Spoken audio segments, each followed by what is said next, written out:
بسم الله الرحمن الرحيم.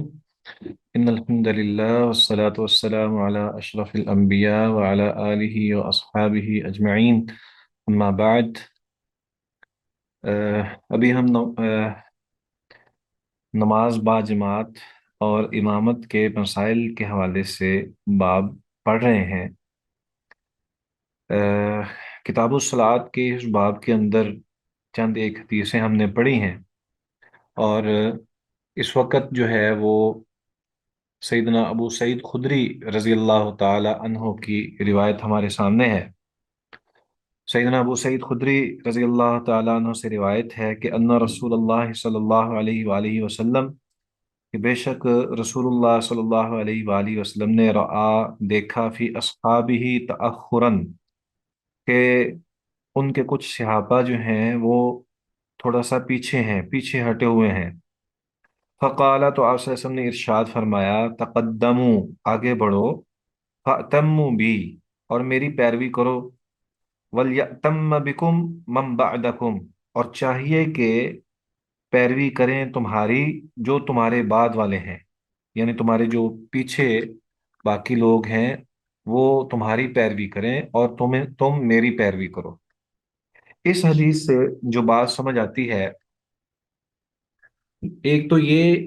کہ نبی اکرم صلی اللہ علیہ وآلہ وسلم کی پیروی لازم ہے، اور دوسری بات یہ کہ جو لوگ پہلی صف والے ہیں وہ نبی صلی اللہ علیہ وآلہ وسلم کے قریب ہوں گے۔ ظاہر بات ہے کہ امام جو ہے اس میں اور جو اس کے پیچھے کھڑے ہونے والے مقتدیوں کی صف ہے ان کے درمیان بہت زیادہ فرق نہیں ہونا چاہیے، اس فرق کو بہت زیادہ نہیں ہونا چاہیے۔ اسی بنا پر نبی صلی اللہ علیہ وآلہ وسلم نے جب دیکھا کہ صحابہ تھوڑا سا پیچھے کھڑے ہوئے ہیں تو آپ صلی اللہ علیہ وسلم نے فرمایا تقدموا، آگے بڑھو۔ تو اس سے ایک بات تو یہ واضح ہو گئی۔ دوسری، اس حدیث سے نبی صلی اللہ علیہ وآلہ وسلم کا جو فرمان ہے فَأْتَمُّوا بِهِ، کہ تم میری پیروی کرو، اس سے یہ ثابت ہوتا ہے کہ پیروی کرنے کا مطلب یہ ہے کہ پہلے نبی اکرم صلی اللہ علیہ وآلہ وسلم آگے اپنا جو بھی نماز کے اندر کیفیت کو اختیار کریں گے، پھر اس کے بعد مقتدی ان کی اقتداء کرتے ہوئے، پیروی کرتے ہوئے بقی نماز مکمل کریں گے۔ اور دوسرا جو آخر میں وَلْيَأْتَمَّ بِكُمْ مَنْ بَعْدَكُمْ، اس سے یہ ثابت ہوتا ہے کہ پہلی صف والے مقتدی امام کے افعال، حرکات و سکنات وہ جو ہیں ان کے مطابق کریں گے، اور یہی جو کام اگلی صف والے کر رہے ہیں اس کے بعد والی صف والی جو ہے وہ اپنے اگلی صف کو دیکھ کر کریں گے۔ اس سے یہ بات ہماری سمجھ میں اس انداز سے بھی آتی ہے کہ بعض اوقات جیسے جب سپیکر وغیرہ نہیں ہوتے اور صفیں بہت زیادہ ہوتی ہیں اور لوگ زیادہ جمع ہو جاتے ہیں نماز کے لیے، تو امام کی آواز اگر نہیں پہنچتی تو جیسے وہ مقدم اگلی صفوں والے کر رہے ہیں اسی طرح اگر وہ پچھلی صفوں والے کر لیں گے تو ان کی نماز مکمل صحیح ہوگی، اس میں کوئی حرج نہیں ہے۔ یہ بات جو ہے وہ عموماً دیکھی جاتی ہے، جیسے حرمین کے اندر بعض اوقات ایسا ہو جاتا ہے کہ آواز جو ہے وہ پراپر نہیں پہنچتی، یا ایسی مساجد میں جہاں پہ خاص کر جمعے کا رش ہوتا ہے، تو یا جن علاقوں میں کوئی الیکٹریسٹی کا ایشو ہوتا ہے، جو اسپیکر وغیرہ وہ نہ اگر صحیح طور پر فائدہ نہ دے سکیں یا وہاں پہ مشکل ہو، تو ایسی صورتحال میں یہ دیکھا جائے گا کہ جو اگلی صفوں والے جو کر رہے ہیں، پچھلی صفوں والے اگر ان کے مطابق کام کر رہے ہیں، اسی طرح ہی نماز ادا کر رہے ہیں، تو وہ ان کی نماز جو ہے وہ صحیح ہے، اس نماز کو دہرانے کی ضرورت نہیں ہے، اور ان کی نماز جو ہے وہ صحیح متصور ہوگی۔ اس حدیث سے یہ بھی ثابت ہوتا ہے۔ جی، اگلی حدیث زید بن ثابت رضی اللہ تعالیٰ عنہ کی روایت، کوئی پڑھے گا؟ سر میں پڑھوں؟ جی۔ وعن زید بن ثابت رضی اللہ عنہ قال احتجر رسول اللہ صلی اللہ علیہ وآلہ وسلم حجرة بخسافة فصلى فيها فتتبع إليه رجالا وجاءوا يصلون بصلاته الحديث وفيه أفضل صلاة المرء في بيته إلا المكتوبة متفق علیہ۔